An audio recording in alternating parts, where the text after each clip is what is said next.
जब मुकदमा चलता है, ट्रायल होता है, गवाहों का के साथ जिरह होती है, तब सच्चाई निकल के सामने आती है। ग्राउंड पे क्या एक्चुअल हुआ था वो स्थिति समझने के लिए क्रॉस एग्जामिनेशन करने से पहले मैं यहाँ आज आया हूँ, ताकि मैं जो चीज़ बोली जा रही है वो सच है या झूठ है उसको नाप सकूं, तोल सकूं। इंडियन मुजाहिदीन के ऊपर इल्ज़ामात थे कि उन्होंने दिल्ली में, गुजरात में, महाराष्ट्र में बम ब्लास्ट कराए और उसमें बहुत सारे लोग हलाक भी हुए और बहुत सारे लोग इंजर्ड भी हुए। इंडियन मुजाहिदीन की जो एग्जिस्टेंस है वो ही गलत है और वो दरअसल कुछ करप्ट पुलिस ऑफिशल्स ने मिल के बनाई थी किसी साजिश के तहत। ये लोग 2008 से बंद हैं, आप समझ सकते हैं, 15 साल आज हो गए इन्हें, और ये अब बेगुनाह साबित हो रहे हैं। तो कितना बड़ा जुल्म और ज़्यादती है कि अगर ब्लास्ट तो हुए हैं, असली मुजरिमों को छोड़ के पुलिस अगर झूठे लोगों को, मतलब बेगुनाह लोगों को फंसाती है। किसी केस की सच्चाई, किसी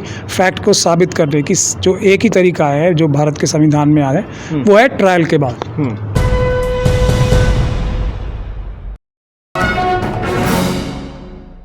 नमस्कार, न्यूज़ MX TV में आपका बहुत बहुत स्वागत है। मैं हूं आपके साथ शहनवाज आलम। इस वक्त हम दिल्ली के ओखला में मौजूद हैं और आप देख सकते हैं कि इस वक्त हम L18 के छत पर मौजूद हैं। L18 के नाम से ही आप समझ चुके होंगे, आपने इससे पहले भी सुना होगा बटला हाउस एनकाउंटर, जहां इंडियन मुजाहिदीन के आतंकी को दिल्ली पुलिस ने ढेर किया था।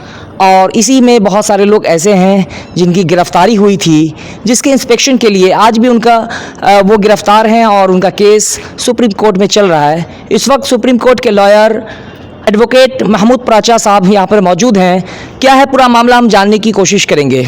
किसी भी चीज़ की सच्चाई या उसका झूठ फाइंड आउट करने का, तलाशने का और उसको साबित करने का, क्या ऐसे हुआ है या नहीं हुआ है, जो तरीका है भारत के संविधान और कानून में, वो है ट्रायल होके। जब मुकदमा चलता है, ट्रायल होता है, गवाहों का के साथ जिरह होती है, तब सच्चाई निकल के सामने आती है। तो एक जो नरेटिव पूरी दुनिया में फैलाया गया था कि बटला हाउस एनकाउंटर में कैसे कैसे क्या क्या हुआ और किस तरीके से क्या क्या हुआ, उसके बारे में अब एक मुकदमा चल रहा है, आप लोगों को सबको पता होना चाहिए। और उसमें अभी वो गवाह आए हुए हैं जो बटला हाउस एनकाउंटर में पुलिस के मेन गवाह हैं, तो उनके साथ जिरह हो रही है।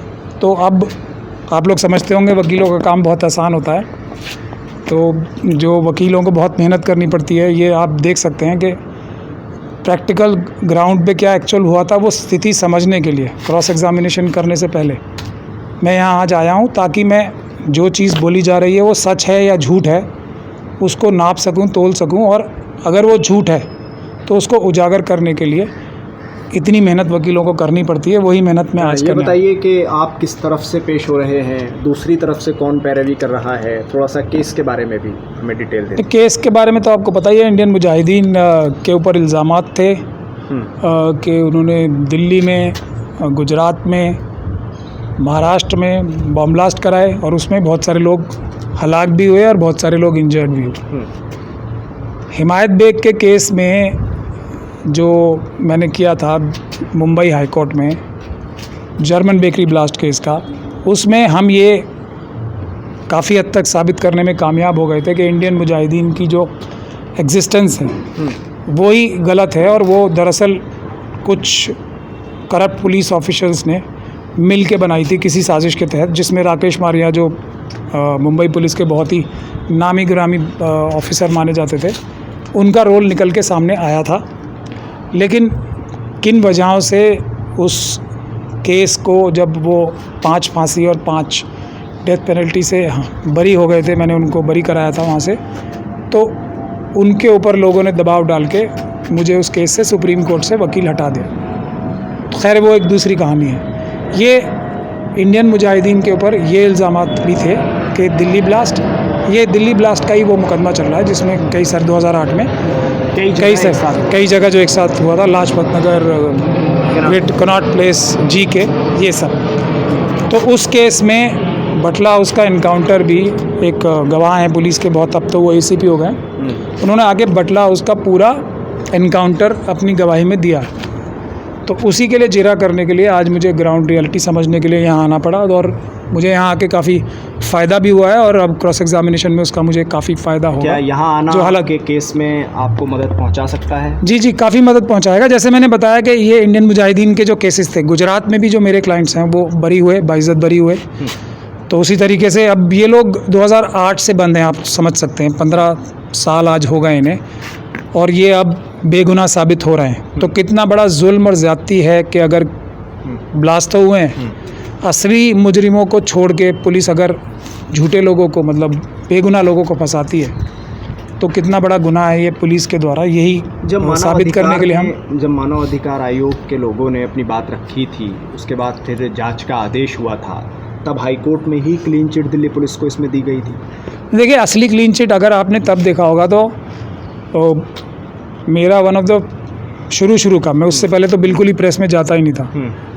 अर्नब गोस्वामी ने एक इस बारे में मेरा एक टॉक शो में मैं गया था, अर्नब गोस्वामी था, और उसमें आज जो बीजेपी की फॉरेन मिनिस्टर हैं, स्टेट फॉरेन मिनिस्टर लेखी साहिबा, वो थी, उनकी बीजेपी की तब वो स्पोक्स पर्सन थी।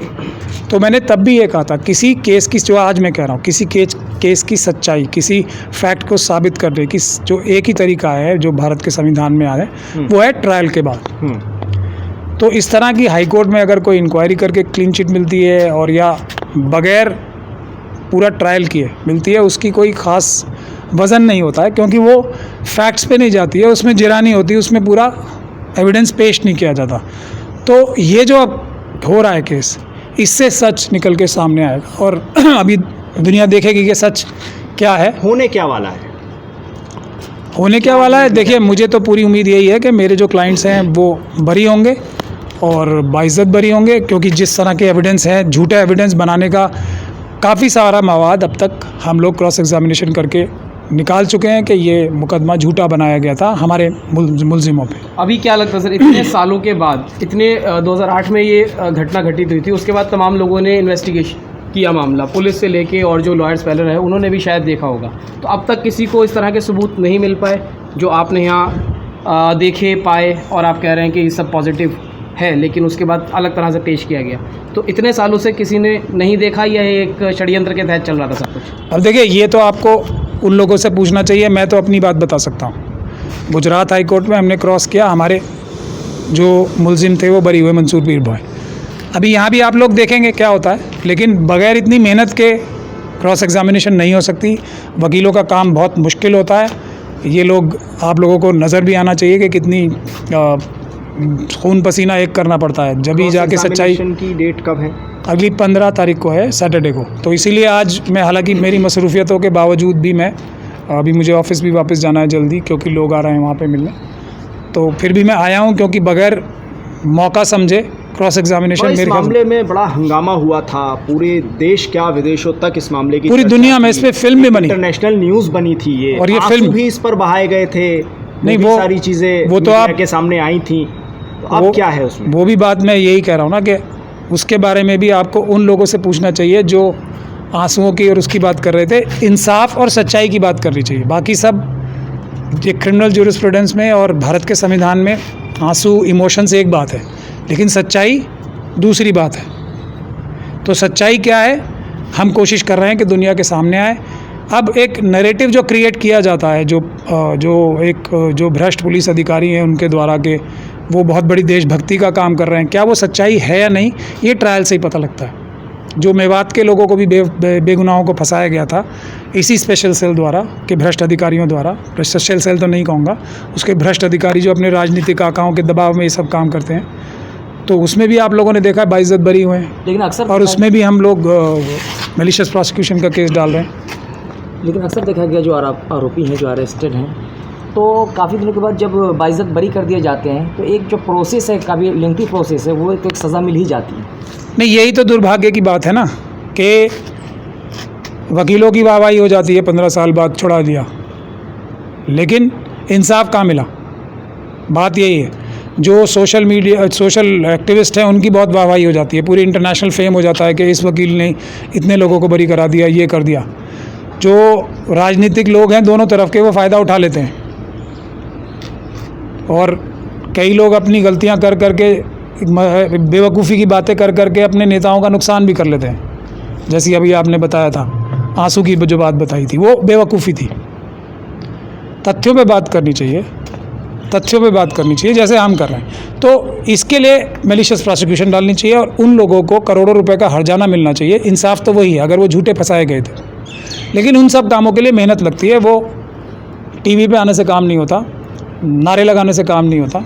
मेहनत करके ज़मीनी सतह पे काम तभी होता है। और ये एक भारत के संविधान के लिए, भारत के लिए बहुत ज़रूरी है कि भारत में इंसाफ का राज कायम हो। किसी पुलिस के कहने से, किसी पुलिस के भ्रष्ट अधिकारियों के कहने से, राजनीतिक आकाओं के कहने से, नरेटिव बनाने से, फिल्में बनाने से, जो बटला हाउस फिल्म बनी है ना, अभी मेरे ख्याल से कुछ दिन रुक जाइए आप, हमारी काम और मेहनत ख़त्म होने दीजिए, एक दूसरी फिल्म बनेगी द रियल बटला हाउस, उसका आप इंतज़ार कीजिए। उसी की तैयारी ये सब चल रही है कि असल में क्या हुआ था। और जो ये फिल्मी कहानियाँ गढ़ते हैं, अपने आप को सुपर कॉप्स डिक्लेयर कराते हैं, उनकी असली हकीकत क्या है, ये दुनिया के सामने आनी बहुत ज़रूरी है।